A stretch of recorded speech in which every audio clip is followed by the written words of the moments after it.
আসসালামু আলাইকুম ওরহমতুল্লাহি ওবরাকাত। দূরের ও কাছে দেশের ও প্রবাসে যে যেখান থেকে আপনারা আমার ভিডিও নিয়মিতভাবে দেখছেন, সকলকে আমার দিল থেকে ভালোবাসা এবং আপনারা সুস্থ থাকেন, ভালো থাকেন, এটি আল্লাহর কাছে কামনা। তো যারা ভিডিও দেখছেন, তো আমি তেনাদেরকে বলবো চ্যানেলটিকে সাবস্ক্রাইব করে বেল আইকনটিকে অন করে দিন, যাতে করে আপনি আমার ভিডিওটি সবার আগে পেয়ে যাবেন। এই ভিডিওগুলো খুব মেহনতের সাথে আমাকে করতে হয়, খুব স্টাডি করে নিয়ে আমাকে করতে হয়। তাই আপনারা একটা লাইক কমেন্ট করে একটু আমাদের উৎসাহিত হবে, মনের মধ্যে একটি ভিডিও করে একটা মহব্বত জায়গা। আমি আপনাদের জন্য বিভিন্ন রকম টপিক নিয়ে কথা বলি। তো আজকে থাম্বনেল দেখে আপনারা বুঝে নিয়েছেন যে আমি আজকে কী বিষয় নিয়ে কথা বলতে চাইছি। আপনারা সকলেই জানেন যে অধিকাংশ ছেলে অথবা মেয়েদের পায়খানার দ্বার, পায়খানার মুখ যেটা আছে, যেটাতে আমরা মল ত্যাগ করি, তো ওই মল ত্যাগের জায়গাটাতে আমাদের অনেক পুরুষ মহিলা কিন্তু চুলকায়। উঠতে বসতে, খেতে, ঘুমাতে, অতিরিক্ত রাত্রে বেশি চুলকাতে জায়গাটা মুখের কিছু ফুলে যায় এবং চুয়ানি রস টাইপের হয়ে যায়।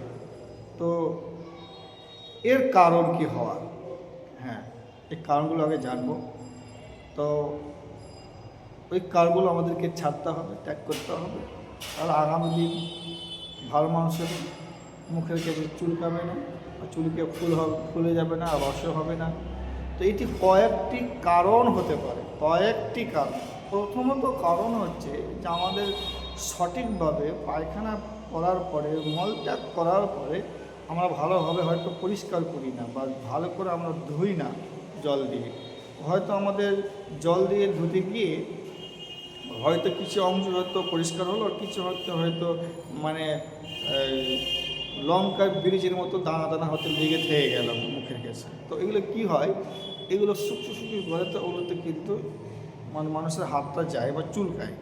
তো তো আমাদেরকে প্রথমত কাজ করতে হবে যে আমরা মলত্যাগ করার পরে, বাথরুমে যাওয়ার পরে, পায়খানা করার পরে আমাদের সঠিকভাবে কিন্তু আমাদের মলত্যাগের স্থানটাকে ভালোভাবে পরিষ্কার করতে হবে, যাতে করে আমাদের মলত্যাগের নোংরাগুলো যেন আমাদের মলত্যাগ স্থানে যাতে করে না লেগে থাকে।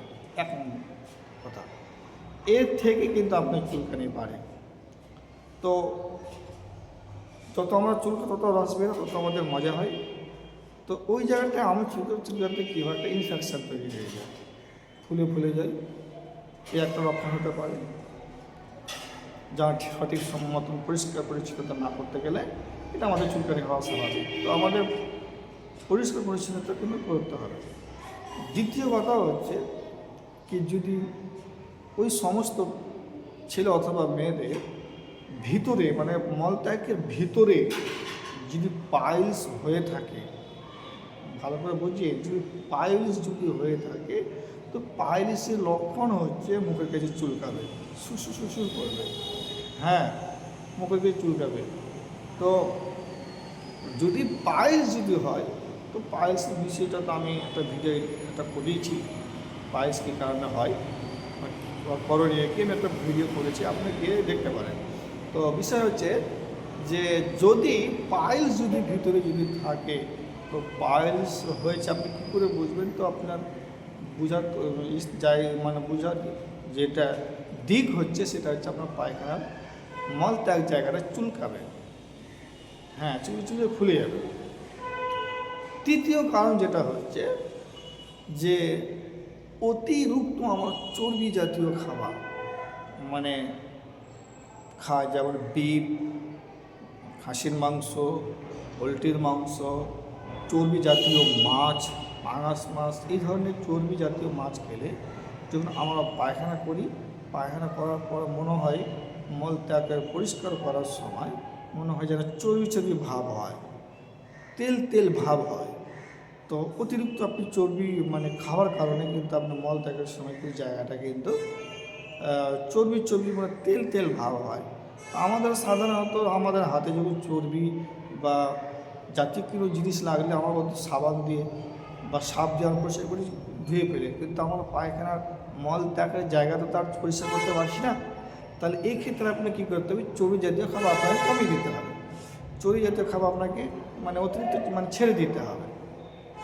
অতিরিক্ত যখন আমরা চর্বি জাতীয় খাবার খাবো তো জায়গাটা কিন্তু তেল তেল ভাব হয়, তেল তেল ভাব হয়ে থাকলে জায়গাটা কিন্তু শুকায় না, সবসময় রসালি হয়ে থাকে, সবসময় ভিজা অবস্থায় থাকে। আর যে জায়গাতে ভিজা অবস্থায় যখন থাকে সেখানে বাইরের ব্যাকটেরিয়া, বাইরের ভাইরাস কিন্তু ওখানে ভিজে জায়গাতে স্পর্শ করবে, স্পর্শ হওয়ার কারণে কিন্তু একটা বড় আকারের চুলকানি হয়, বড় আকারের চুলকানি ধারণ হয়ে যায়, এতে নাকি আমাদের চুল কাচ্ছে পাছা। তো এটা আপনাকে ছাড়তে হবে চর্বি খাওয়ার কারণ দিক। তারপরে লাস্ট যেটা সব থেকে সমস্যা, যে আমরা অতিরিক্ত ঝাল মশলা তেল জাতীয় খাবার খাই।